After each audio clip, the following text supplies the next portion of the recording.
Welcome to the Under the Hat podcast, the show where we talk about everything and anything that is top of mind in education. The goal is to provide meaningful conversations to what is currently happening in our classrooms. Stories, pains, moments of success. We want to hear it all. Hey friends, welcome back to Under the Hat. Super pumped to be with you today on this lovely Saturday. We are here September 6th. The school year is flying, as a lot of you know. And just big shout to everyone that has been sending lines, been sending feedback on the show. Really appreciate all the love that we've been getting. I'm Steve Martinez, your co-host, but as you've noticed, once again, Sophie is out, and so I'm holding it down. And so we're going to be talking today about a topic that I'm super passionate about, and this is this concept of grading for equity. Since I've been back in the classroom, I've been experimenting with this topic. I will share some of what I've been doing, but I'm not going to take the mic fully because we do have somebody that has a great mind. And so this is one of those situations where, I meet a lot of phenomenal people in the work that I've done. This was an example of that. It's kind of, I got to meet someone working at Cami and collaborating with people all over. And so if Siri would be quiet and not interrupt me, that'd be cool. But we have my good friend AJ. AJ Melanson, he is here from AJ. You're from Massachusetts, is that correct? Yes, just south of Boston. Oh, sweet! I've always wanted to go to Boston. I hear it's beautiful there. So AJ is a director of educational technology for Milton High School. And AJ, that's where you and I did a lot of that collaboration together. His current role, AJ is responsible for a wide range of things, but not limited to formally evaluating K-12 teachers, personalized learning technology task force teams, using data to inform decisions with application, looking through data cycling, right, through in looking at achievement gaps. AJ earned a BBA in accounting, and AJ does, like me, have a CTE background, so I'm sure that'll come up.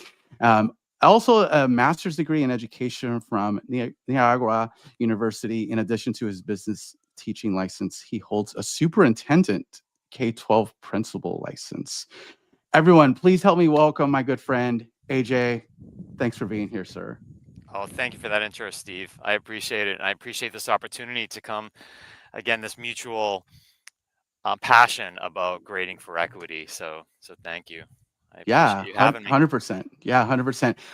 And so for those that are watching now, listening later, that have not met you before, what's your context? How'd you get into teaching, and, a little bit about your journey? So I am entering my 26th year in education. Teaching in education are only my real jobs that I've ever had. And it's kind of crazy, the little story that I'll share of how I got in. So I was very fortunate that I played Division I college hockey, and I transferred after my freshman year. And unlike today's day and age, I had to sit out when I transferred. So I had this other year of eligibility after I graduated with my degree in business. I was getting married in a year, and I had to figure out what I could do in 1 year. And I couldn't get an MBA because that was a 2-year program, and I was staying at Niagara University. And so education was the week after I graduated, I could start it and I could finish it the week before I got married. And so I was just like, teaching, coaching, that might be kind of cool. And I tell you, Steve, the first class I took, the first 20 seconds with Dr. Peter Vermette, who's absolutely phenomenal, I was hooked and sold because I had never experienced anything like it. And I was just sold from that point on. And so that started my journey in education. I've taught in 4 different states. I've taught everything from middle school math up to, the high school level. I've taught math, business, technology courses. And then I just started a new position this year where I'm an instructional coach, tech integration at a high school. And as you mentioned, for the previous 9 years, I was a director of educational technology. And I just taught in the classroom for 17 years. I've been a department chair. So, and to all the teachers out there, teaching is one of the hardest professions in the world. Thank you for all that you do. Yeah. No, we've been having conversations at my site about that, like, the new hires, the people that are coming in. I guess technically I'm a new hire. Like I was at the district before Cami and then I returned. But like those people that are teaching for the first time and like this realization of like, oh wait, this job is way more than I ever thought it was gonna be. Right. Like the good and the bad, right? Because we both know that it's super rewarding in that way. And so teaching business. So I'm assuming that was through like a CTE pathway of sort. Um, and so you had that obviously like that sounds like you had industry hours, right? Or had that business context. Like how did that fit into what you were doing? Yeah. So because my undergraduate degree was in accounting, the Mm, only content area that I could specialize in my master's was business. I wanted to do math because math was always my favorite subject and I just mm, really loved it. But I had to do business, and which I was fine with. And then my first year of teaching, I got a middle school math teaching position. And then, but I was like an hour from home. And anyway, I transitioned the next year into doing business and technology at the middle school level to then the high school. And when I jumped to the high school, that's when I actually joined into the CTE, cohort and department where we had tracks. And the last year that I was in Georgia, we actually, I had two students complete the business pathway, through which I think now in Georgia, students have to choose a pathway. Could be mistaken because it's been 14 years since I've been there. But I had two students who've completed the pathway and they had taken, three courses in the senior year. They were in their fourth and final course, and they had to pass this test and whatnot. And it's kind mm, of funny because I only had the two, and they were phenomenal students. They would have passed without me, but they both passed. So I got to leave Marietta High School with a 100% pass rate on the CTE pathway. But that's how I got into it, and I was actually the career tech department chair at Marietta High School. And then when I moved up to Massachusetts, I taught for just 5 years. And then I moved into when I was the director of educational technology. We were discussing earlier, I had three different roles, and one of them was the career tech department chair as well, mm. where we had, culinary and graphic arts and business and technology pathways for students to study into. Yeah, I really do feel that CTE is the future, right? And I think more people are gonna realize that like it needs it needs the love and attention to give more access. It does. And, it leads its way to, we want to prepare our students to have all these different skills. And you look at, vision of a learner, vision of graduate, people call them different things. And those are really important these days. If you're like for us, the NEASC, the Northeast, accreditation firm, or when I was down south, it was the Southeast accreditation firm. You have to have one. And the skill sets that you need, the critical thinking, problem solving, CTE is just so primed for that. And project-based learning is there. And, we're going to jump into grading for equity. The CTE programs are like in the forefront of all this. They're the ones that are actually at the high school level. You don't find many schools that are standards-based grading, but yet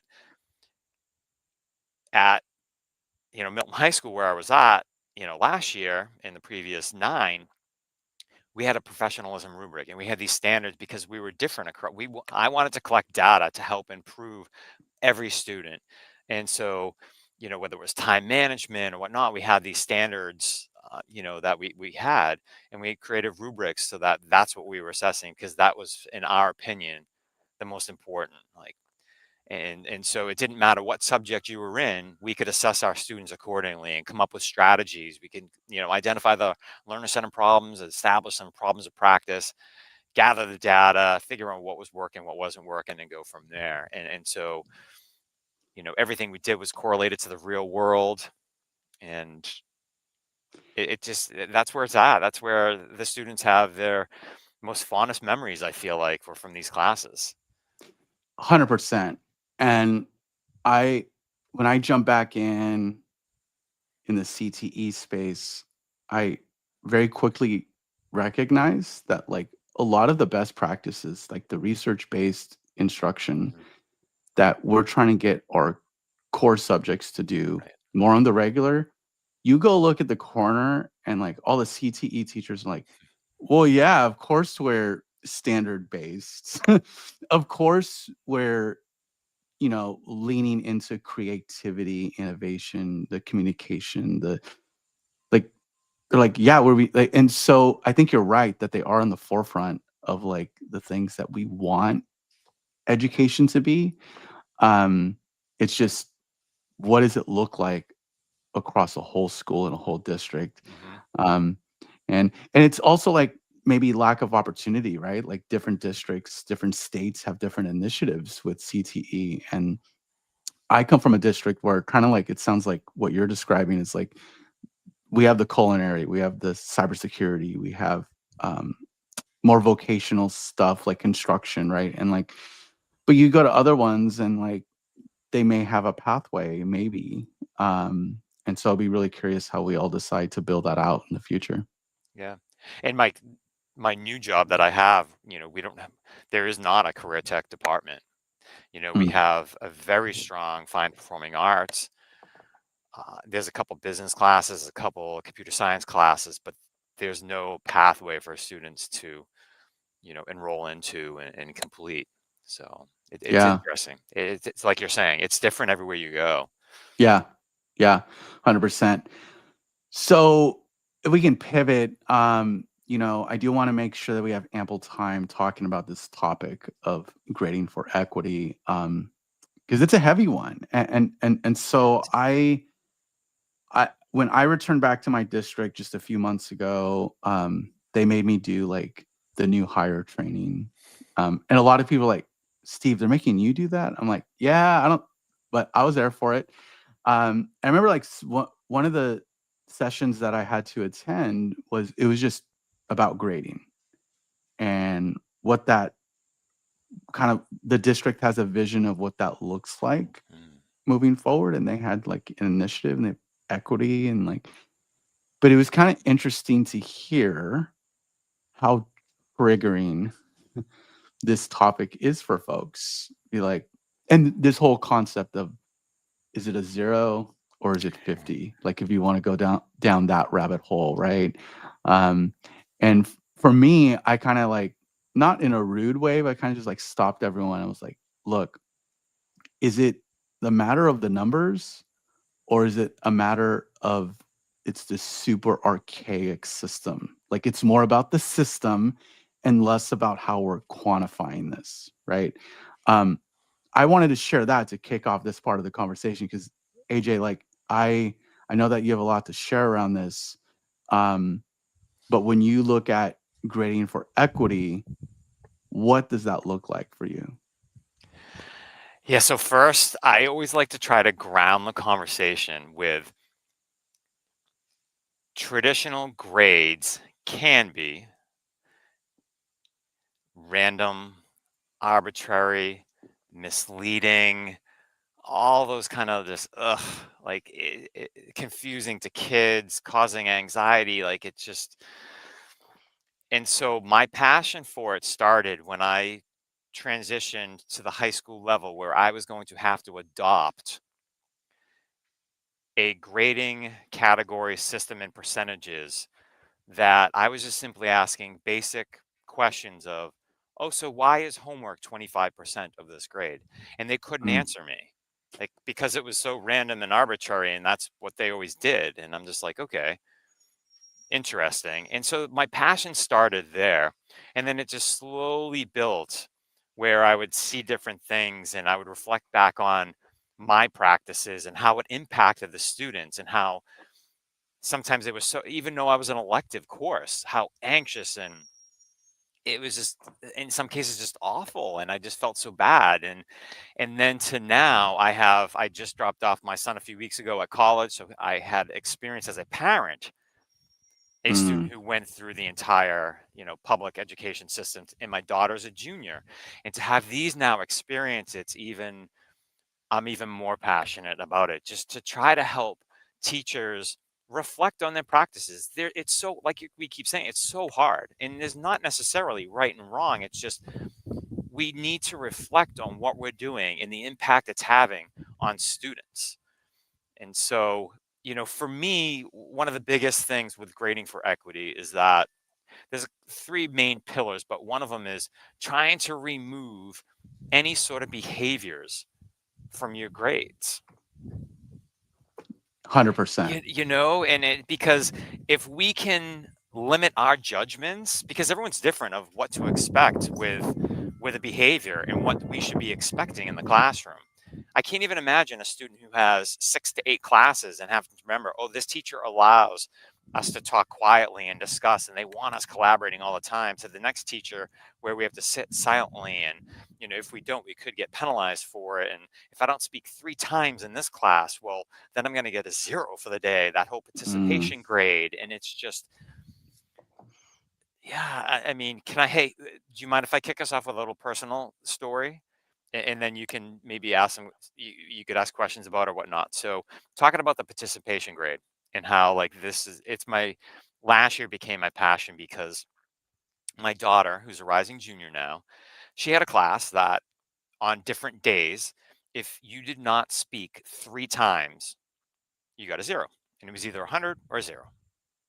Grade attributed to her, her overall grade. And so it was an honors class, and she felt stupid in the class. There were 2 people who loved to hear themselves speak, and they were very, very intelligent people. And the teacher allowed them to dominate conversations. And my daughter came home one day practically in tears, but she's a strong person, and she was okay, but practically in tears, because she wanted to speak up. And when she said something, she got the whole roll eyes and, like, from someone that everyone in the class heard. And she, from that point on, she goes, I'm not talking again. So when I get a 0, don't talk to me about it. And I just sat there and I said, okay, I get it. You're going to have to live with those repercussions from it. And I said, but how sad is that you have an educator who's not willing to provide an environment where every single student feels comfortable speaking? And of course, I go down that rabbit hole of, well, what if I come from a culture where the teacher's always right, or don't disrespect, or don't, are you allowing the opportunity for every single student to feel comfortable and to share their voice and to bring that out of students? Well, in this case, the answer was no. And just, again, the participation grade, and luckily my daughter ended up with a B in the course. And what does that B mean?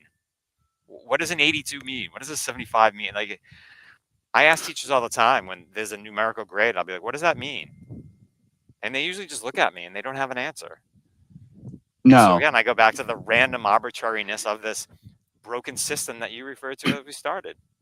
Yeah, it's one of those things where it just is, because it always has been, right? And, like, if you have a teacher that's like, oh, well, a B means that they mostly know it. I'm like, okay, but how do I visually see that in a grade book, though? And so, like, I love that you brought up the behavior components of this and how that should be removed. Because at the end of the day, the grade should be mastery, right? Like, where's the competency of, like, knowing X, Y, or Z, or a set of standards? And, like, the participation, that not only does that inflate that data, but it's really just irrelevant. Whether someone participates, that's more of like, what are you doing as an educator to intrinsically motivate all of your learners and give them content that they care about and they see value in. And then extra credit, right?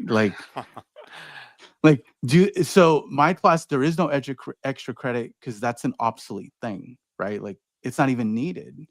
And so Okay, so you kind of talked about like that first pillar, if I'm like following and understanding this correctly. And let me say, I think when you have this participation piece or this behavior Mhm, piece, it can be very important. And if you want to report out on it, great. I'm all in favor of doing that. Just remove it from your, if you're doing a traditional grade, from that calculation piece of it. mm, And maybe like we had one department in a previous district who had a hero grade: homework, effort, um, responsibility, and organization. And they mm, reported out on that. Now, it was still included, it was 25% of their grade, but they were on the right track. Like they removed it from the whole academic piece of it that they were doing. So they had the 75-25. And I was really hoping, I unfortunately left before we could get there, but working with them, could you just remove that though from it, still report on it so people understand and know, like if I am giving homework, that here it is. Are you students doing it and not doing it when you're reporting it out to families and for the students to see it so that they can check on it? Or if you want that participation to see, like, but then you get it back. Sorry to go back into it, but if I'm just an active learner and just because I'm not vocalizing, but I'm taking like diligent notes, or maybe that's my way of participating, So anyway, but my biasy of like what my view of participating is, anyway. So I just yeah. want to say that I understand why teachers do it and see the value in it. But you made a good point of the whole inflation. I think a lot of teachers do it for the whole hopeful that it's going to inflate their grades. My son took a course one time. He didn't pass a single summative assessment and got a B plus. How awesome is that? I I mean, that well, and then that's the other thing too, is like we we give out a worksheet that ends up being moving words from one location to the other. And while that's a decent skill, like we should know how to do that at some surface level, right? uh-huh. But then the teachers are bending over backwards, like inputting all these things, Yeah. like every single night. I I was someone that I'm training right now. She's observed me teach, and she's like, "Wait, Steve, you don't grade anything." I'm like, "Oh, I grade one thing. At the very end of the week, they tell me what they know about the essential question. That it. That's it." But all like the playlists, the universal design for learning, blended learning, all that stuff, they know that it's not graded. And then teachers are like, "Well, if you don't grade it, they won't do it." I'm like, "If it's interesting, they will." It They sure will. If and I say, and this is a great segue into one of my next big passions with the grading for equity is the homework piece. Mm, And so, and this aligns with that. If you're supplying students with a learning opportunity that they find value in and they're internally motivated, not externally by earning points, they're yeah. going to do it. And if they find value in homework, if they find a need, I love homework. I think homework is amazing. I think homework personally should be optional. And I think you should empower the students to make the decision: do I need to do this homework? A, because it's going to check where I'm at in the learning journey. Or maybe it's because I know where I'm at in the learning journey. I need to practice some more. Or maybe it's an extension and I want to learn more about this topic, whatever it might be. But what is it that you're offering? So, with these assignments that you're providing, if there's meaning behind it and there's value and the students can find value in completing that assignment, they most certainly are going to. I mean, back 20 plus years ago, I had a zero weight for homework. I was an elective and I had a 98.8 completion rate. Mm, Why? Because yes, I know I was an elective, but I provided meaningful experience for these students who I would hook them in class. And then they were like, I tried to make them so that they were at the edge of their seat and they wanted to learn more. And it was like, yes, let's go do more. Here we go. At home, you're going to go look up this, watch this, as I'm doing marketing, watch TV tonight for 20 minutes. reflect on 3 different commercials, what was good about them, what was bad about them. And the kids get so excited to then come in and the first 10 minutes of class, share that with us.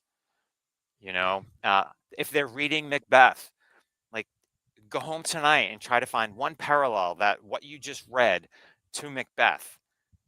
It's a scavenger hunt, you know, it challenged them. You know what I mean? Like find things that are meaningful that excites them, and they're gonna do it.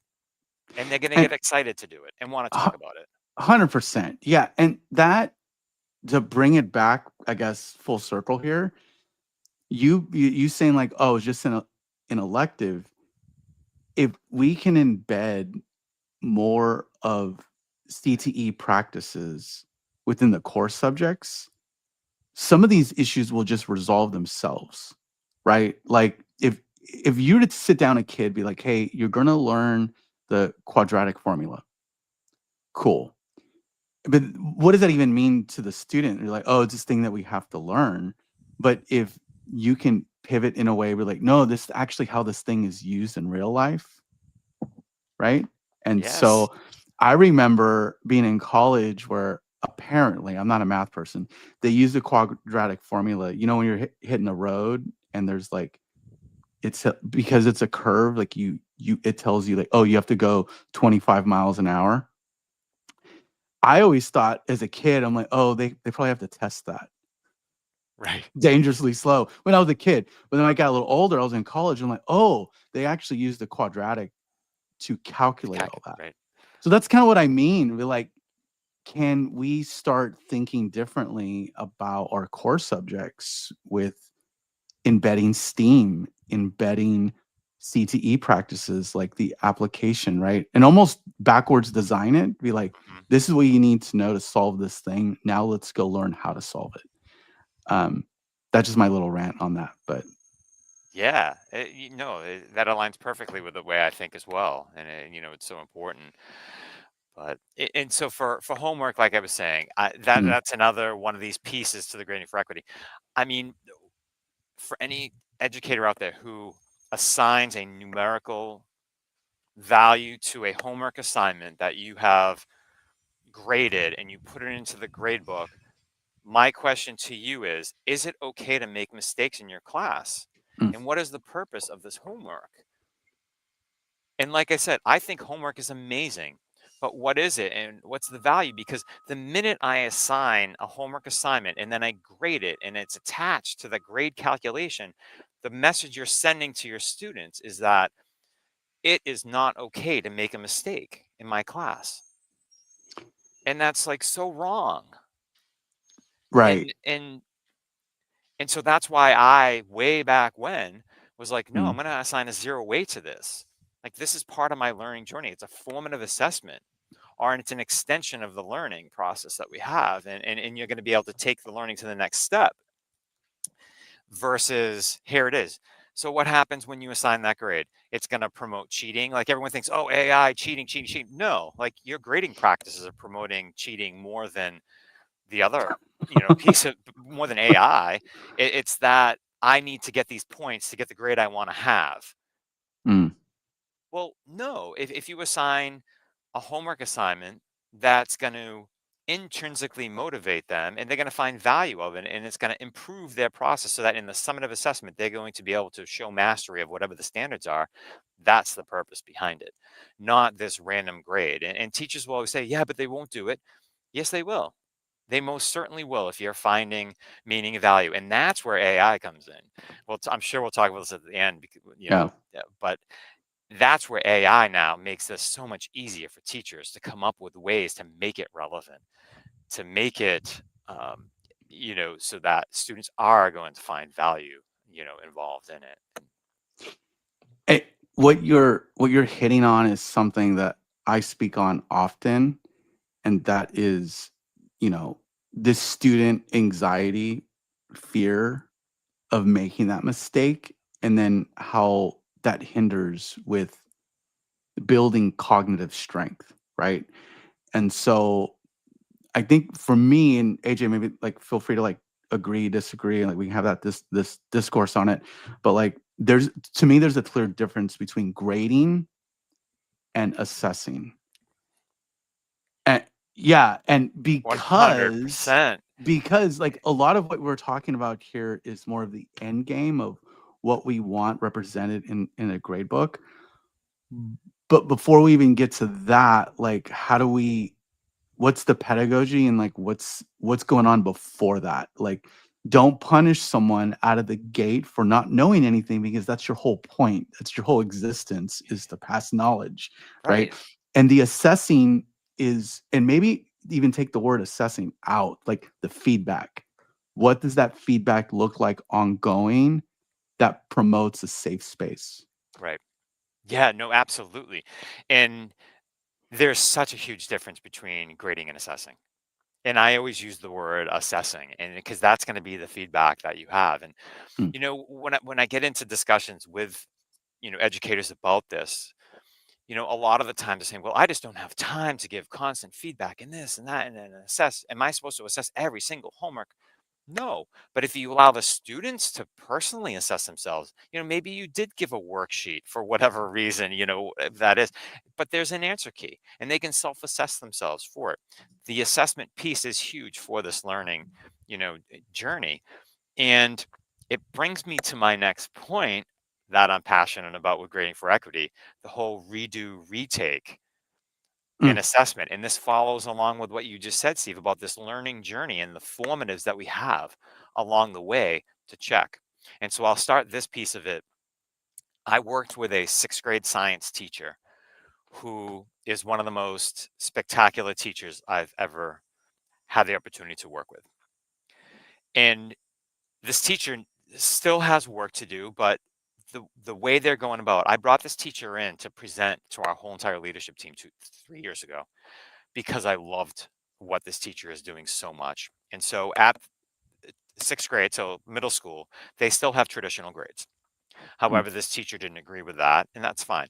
This teacher would have the students track all of the formative assessments, and they would have their standards, and they would track whether it's a project, whether it's a quiz, anything. The students had to track what they were doing, and they could not even attempt the summative assessment, whatever that summative assessment was, unless they have scored 80%. Again, that's like a grade and kind of against the whole thing, but they had to, in the end, put a numerical grade because that's what the school did. mm, But unless they had at least an 80 on every formative, they couldn't even attempt the summative. How incredible is that? And so this teacher knew exactly how the students were going to perform on that summative assessment.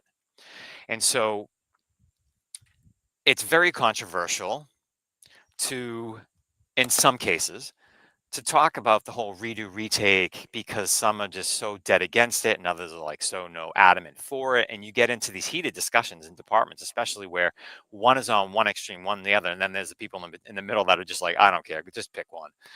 But it's so important, when you talk about all the SEL, and this again, the whole grading for equity piece to it, the SEL component, you have teachers saying, well, the kids aren't going to do it the first to go around if you allow it. And my question to them is, well, first off, do your formative assessments align well enough that they're providing you the knowledge you need to make sure you get them where they want to go before they get the summative? And are you tracking it? Are you and the student, or is the student tracking? Like, who's doing that? So that mm, once you get to the summative, shouldn't you know exactly where the students are in this learning journey?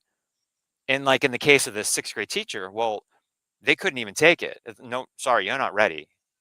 And she had built in win days, what I need now, so that they mm, could have opportunities to then when they were ready to catch it up. And so again, these teachers who don't allow the redos and retakes, I want them to reflect on, well, how well do you know where your students are at in that learning journey when they get to the summative? Because if I was an educator and I knew where my students were, and then they did not perform on the summative the way I was expecting, wouldn't you be disappointed and want them to do a redo or a retake? I personally would, and I would make it really challenging for them. My first thing would be, you have to do a reflection. Like, hey, you did all this on your formatives, and I was really expecting you to do a whole lot better. So write a reflection for me if you really want to redo this on why was it? Like what was it that didn't allow you to succeed? Was it that you had a really tough week and you had sports and this and couldn't prepare? Or did my formatives not prepare you enough? Like, what was it? Again, write that reflection. Okay, well, we need to seriously look at the learning gap that we have right now. You need to come before school, after school, during a win block, during a flex time block, during advisory, whatever it's going to be, Mm, to come for tutoring sessions. Or maybe you're going to go to student government because they offer tutoring sessions and they're going to write me a note saying that you went to there or mm, something somehow. Again, make it challenging and make them do something. You know, just be like, oh, yep, here you go. Here's the redo retake. But these are the practices that, and it takes a mind shift. But if you have formative assessment checkpoints along the way, you should know where your students are. And so when I was a teacher, I would always, students would remark on, Mr. Melanson, that was a huge project. How did you return it so quickly? Like 2 days later, I have it. I have some teachers who take a month later and I get it back. And I'd be like, well, what do you think I did the whole time when we were working on this project? And they're like, I don't know. I'm like, I sat there and walked around the room. I looked at your learning journey and I provided you feedback. So by the time you handed it in, it was just, did they listen to the final feedback that I provided or not? Of course, I would go back and look at everything, making sure that it was they didn't redo anything or, look for cheating and all that. But I didn't mm. have to, because this learning journey, every checkpoint, if there was something that was off for me, I would question them about it, and I would find people potentially cheating at the beginning of the process and be like, no, no, no, no, no, no. Have confidence in yourself. Have confidence in your ability. Look at what we just learned. And I would guide them into the whole, yeah, I don't need to, why would I need to cheat on this? I got you to the student. We're going to get through this together, And so Yeah. Yeah. again, you can see my passion about Yeah. this pillar of it. The homework and the redo retake is Well, at the forefront for me. yeah, like the redo retake, this is how I frame it for people and for students, teachers, leaders, whoever's willing to listen to me. Uh, the thing about it, like in the context of the real world allows retakes. Like if you get into life and you have a really bad credit score, do you have room and recovery to improve that? The answer is fundamentally yes. If you miss a utility bill payment, could you bounce back from that? Can you submit that later? Yes. The world we live in now is such a flexible world, but then there's so many that are trying to make the classroom non-flexible. And to me, that blows my mind. Like, Yeah. why aren't we trying to make these classrooms and these schools a true representation of what they're going to experience in life, right? Though I do have a question for you. Like one thing that I hear often from teachers is, well, if we make it more equitable, and this is them talking, not me, I'm quoting them, then what we're really doing is not teaching accountability. Like for them, it's like, what about the accountability? How do we still hold them accountable, right, for the learning and for the. So what do you say to that, AJ? Like, what would be your response to that rebuttal? What I was just talking about with the whole redo retake, we're holding them accountable by, you're writing if you don't write this reflection piece and you don't go for tutoring and whatnot, like, I want to know, like, what the issue was. Like, were you just having a bad Mm, day that day, or is it my formative assessments weren't accurately providing where you are in this learning journey? Again, like, here's where we needed to be. We established that from day one. What happened between now and then, and why did I think you were going to perform better? And they're writing this reflection piece now on it. You don't want to write that reflection piece? Sorry, you're not making it up then. You're not redoing it. Like, right. I want to understand so that we can move forward. And the next go around, we're not going to have this problem that we have. And so the students are learning that, okay, like, I have to jump through hurdles and this is not going to be easy for me for it. And you know what? The redo retake, in my opinion, is going to be a whole lot more challenging. Because if you have that in there, that, ooh, this is, yeah, I don't know, the other one was easier, but something happened and I wasn't able to. Now I have to do this. Okay. And so in that regard, for that one thing, I am holding them accountable.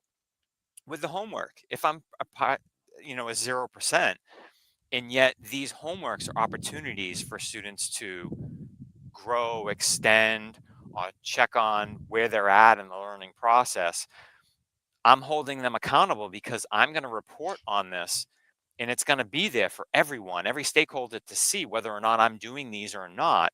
And if I'm choosing not to do these and then I don't perform well on the summative, well, maybe that's a problem. And maybe we need to address that. And as a teacher, it's my responsibility to say to the students, well, you know what? I think you really need to do this today. So if I'm a math teacher and they're really struggling to get a concept and I'm not connecting with them, maybe the homework assignment for them is going to be watching these other different people explaining the concept.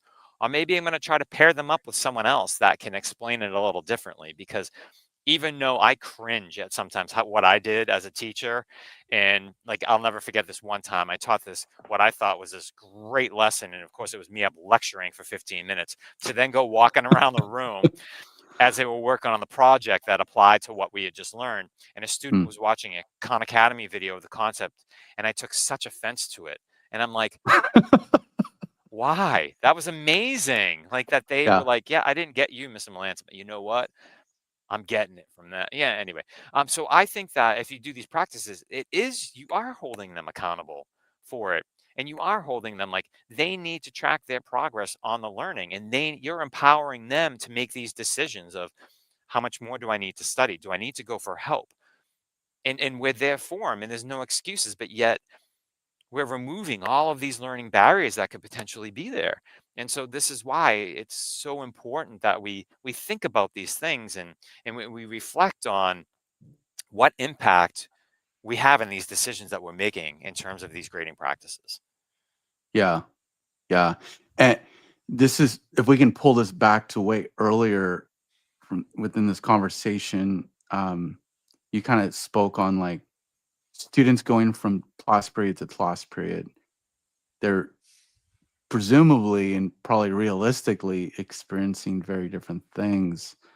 Um, where do we go with that? Like, and right now I know that we're talking about the grading, but that's such a larger, bigger thing. Like it's perhaps even like a cultural thing too, right? Where the experience that you shared that your daughter had, while that's terrible, and that, you know, my heart goes out to that. It's the reality of like there's different expectations, particularly around grading and like the participation, and geez, like you have to talk 3 times, like fitting them all in the same box, right? Like I how do we, if you're a district leader, how do you go about that? Because like I know in California, like a big piece of that are the teacher unions, right? And what that all looks like. I'm just curious what, because my students have told me like, Martinez, like the way you grade, the way you teach is so different than anything else we experience. And while they love it, they love being in my class, it may be like super daunting if they're going into a math class that's like standing to deliver, everyone be quiet, and one shot to take one unit test, right? Yeah. And so where do we go with that if you're a leader and you're really evaluating your I think one district's of the practices? biggest things that a leader can do in a district is have the students be sharing all of this information Mm, with the staff. Because I can sit there as a district leader or a school-based leader and say it all I want, and it's rolling your eyes and yeah, yeah, yeah. You have the students start talking about it and how it has impacted them, and it is so powerful. That's where I start. And then from there, you start the conversations as a school, because this is across. It doesn't matter what discipline you're teaching. the impact that you have on this impacts your entire student body. So now what can we do as a school to start to address this universally? Is step one that we move away from the 0 to 100 and move to a 0 to 4? Because if Mm, I get a 20 on a 0 to 100, it takes so much to get back to a decent grade. But yet, if I'm on a 0 to 4 scale and I get a 1, well, the next go around, if I get a 4, I'm at a 2.5. But if I have a yeah. 20 and a 100, I'm at a 60. I'm still failing.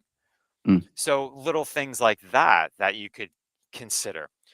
Can you remove behaviors from grades like I discussed earlier, and maybe mm, and report on them, because it's really important that these skills, and maybe you create a category of a vision of a graduate, vision of a learner, and these behaviors are embedded there, and then report on that, but yet it's not calculated into their grade.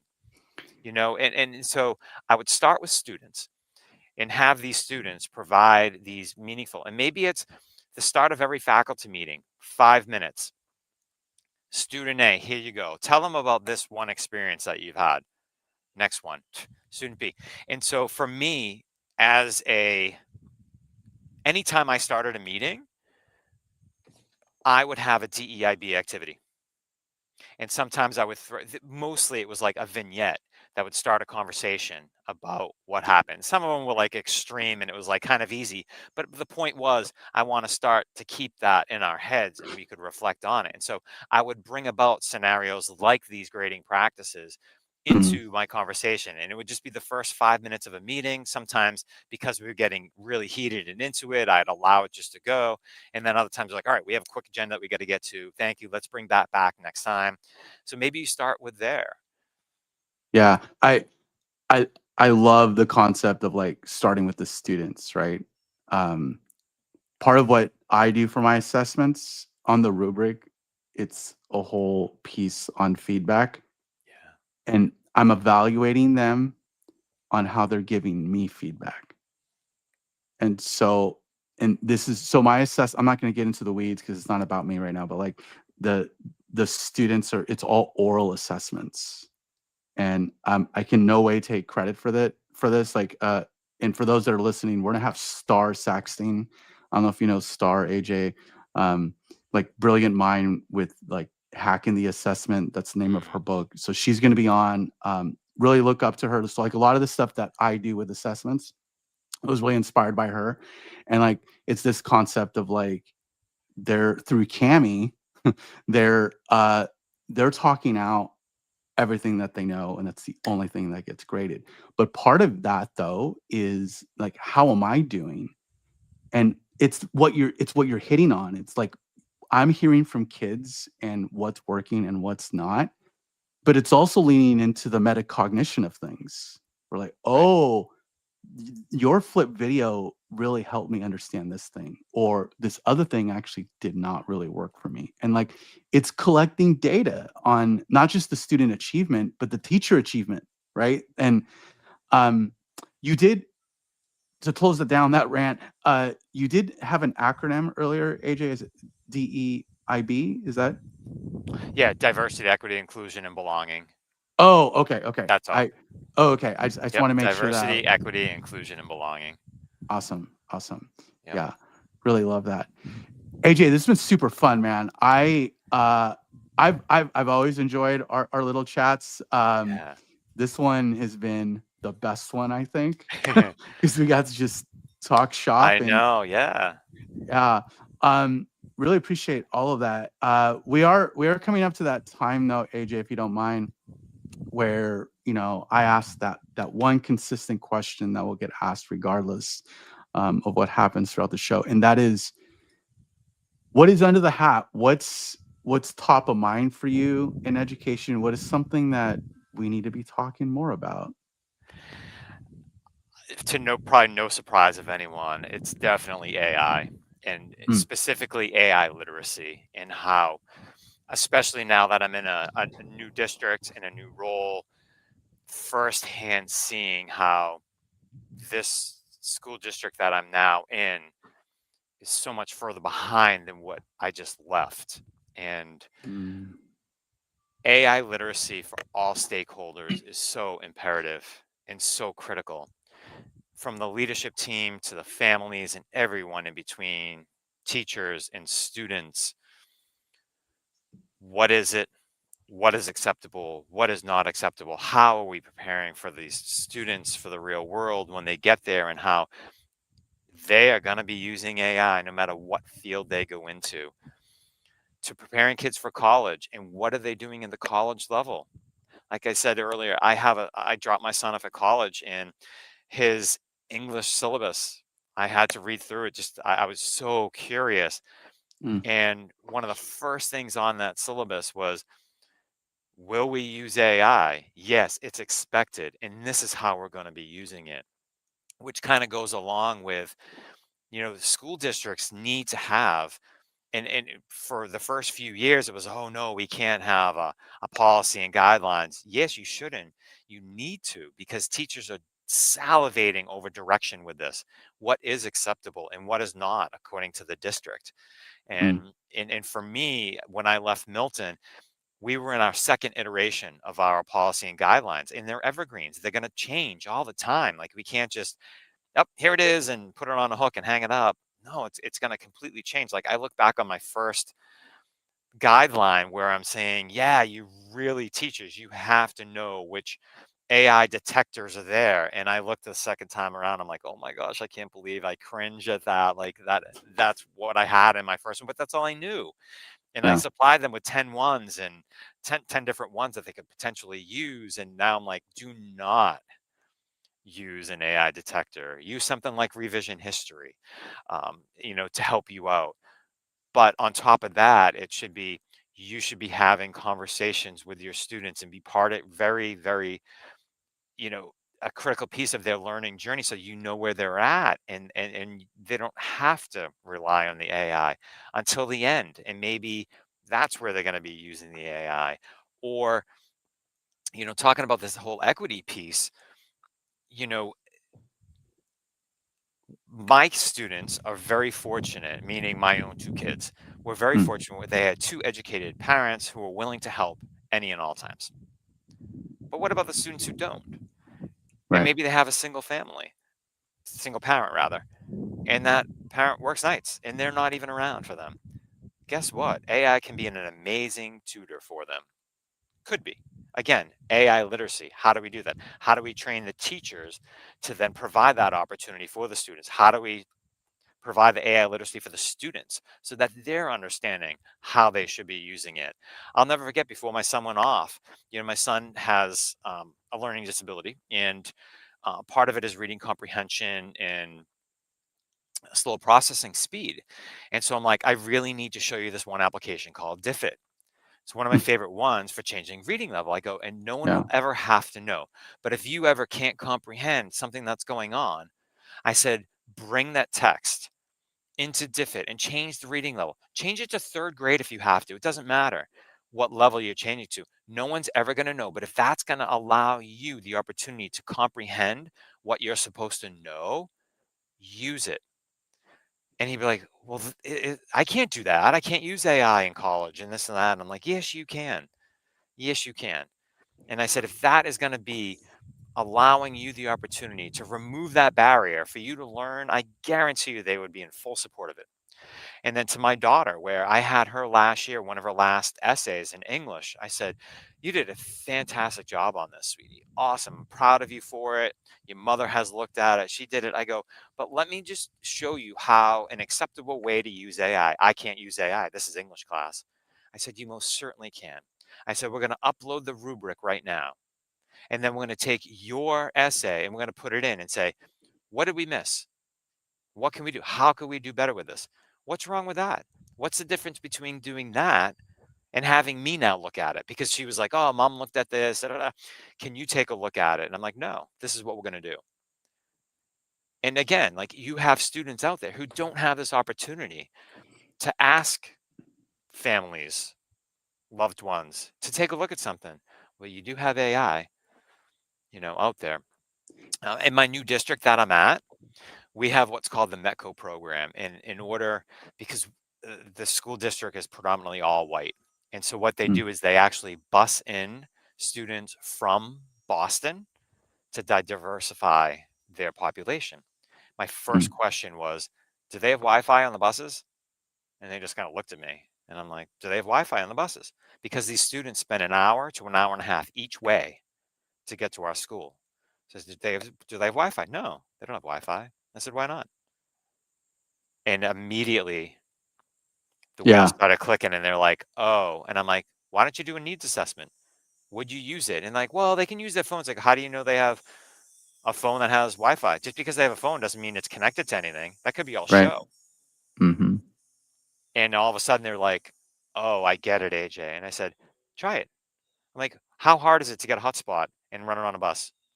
Test it out. Get the data on it. Anyway, so for me, it's totally AI and AI literacy. Families need to understand what AI's role is in the education process. Leaders need to know and understand what it is.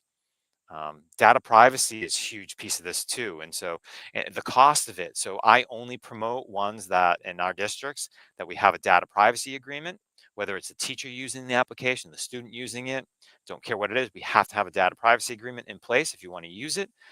That's number one. Number two, we're only using the free versions of it unless your district has already committed the money and they have earmarked that money to supply it with. I don't even tell, I tell teachers, if they're offering you the 30-day free trial for the, all the bells and whistles, don't do it, because when we're not guaranteed that we're going to have it. And so I think AI literacy right now is just one of the biggest topics of discussion. It's huge. It's huge. And I've found we have this in our brain. We're like, oh, all the kids are on their phones. They know how to do all these, like, all these things, right, that are of tech nature. And I got my kids in, like, last spring. I got them into magic school for the first time. And I was like, oh, you all actually don't know what you're doing. Like, and almost like there's this confusion of like that and a search engine. And like, oh, it's the same thing. I'm like, no, it's not the same. And then they get frustrated. I had someone, I think yesterday, they're like, it's not giving me what I want. I'm like, well, how are you prompting? She's like, I don't even know what that means. I'm like, yay, let's talk about that. Yeah. Right. And prompt engineering is such a critical piece of it. Yeah, 100%, 100%. AJ, thank you, friend. This has been a whole lot of fun. Thank you for everybody that is up in the chat. I see you all on Instagram and elsewhere. If you're catching this afterwards, big shout, big thanks. Hopefully this is bringing a little bit of joy on your ride, or elsewhere. Know that next weekend, we are taking the weekend off. Next weekend is Sophie's birthday. I am running a 5K, or at least trying to. So yeah, trying to do better. But yeah, so we'll be off next weekend. We'll be back the weekend after. I don't off the top of my head know the guests that we are bringing in, but we are booked out. It sounds like all the way through November, and no promises here, but as we get into the spring, a lot of you enjoyed the March Madness that we did with Edgy Protocols and John Carippo. I believe John is still game, no pun intended. So expect in March, Sophie and I to promote the March Madness as we get through that. So really looking forward to that awesomeness. But yeah, awesome. Thanks again, AJ. And, stay connected, and, for everything that you're doing, really appreciate your insight, your brain, and the work that you're providing. Thanks so much, Steve. That was awesome and so much fun. Thanks for having me, and thank you to all the educators out there for doing what you're doing. 100%. Love it. All right, friends. Until next time, keep your hats on, but your minds open. Take care.